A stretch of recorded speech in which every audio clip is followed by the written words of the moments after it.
One quiet afternoon, Shrek was taking a peaceful walk until the ground suddenly disappeared beneath him.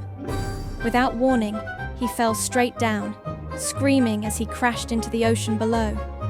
As he sank deeper and deeper, bubbles floated past his confused face. Shrek groaned, realizing this was definitely not how he expected his day to go. Out of the dark blue below him, a pink silhouette floated upward. Patrick Star appeared with a huge smile, waving at Shrek as if this was something completely normal. They both drifted slowly down and landed on the sandy seafloor. Shrek stared around in disbelief, while Patrick just grinned proudly, as if he had been expecting company. Patrick casually said, "Dude, you fell really hard." Shrek replied, "Yeah, I noticed." Patrick added, "Happens to me all the time." Before Shrek could respond, Patrick grabbed his hand and pulled him forward. Their underwater tour began with a shocking sight.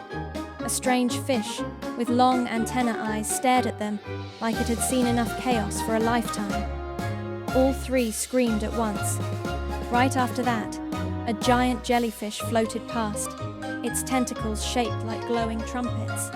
It played a dramatic fanfare, and Patrick screamed, "She's so cute!"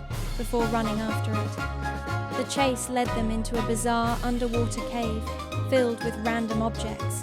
Rubber ducks, boots, forks, and everything you'd never expect to see underwater. In the center of the cave stood a gigantic seashell throne.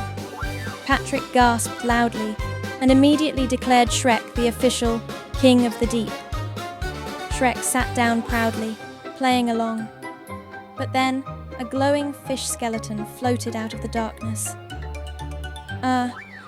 That's actually my throne," it said politely. Shrek nearly jumped out of his seat in shock. Suddenly, the ground began to tremble.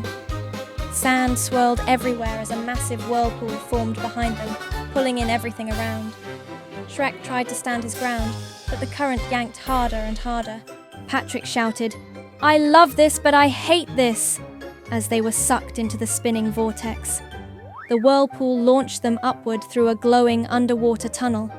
They spun wildly as bright lights flashed around them like underwater fireworks. They shot out of the ocean inside a giant bubble, which popped instantly, launching both of them into the air. Shrek and Patrick landed hard on the beach, soaked and covered in seaweed. For a moment, they just lay there, exhausted and speechless. Then they both burst into laughter, realizing what a ridiculous adventure they had just survived. Patrick said, "That was the best day ever." Shrek chuckled, "Weirdest day of my life, but yeah, kind of fun." They shared a big high five as the sun set behind them. And just like that, their underwater adventure came to an end. Strange, chaotic, and unforgettable.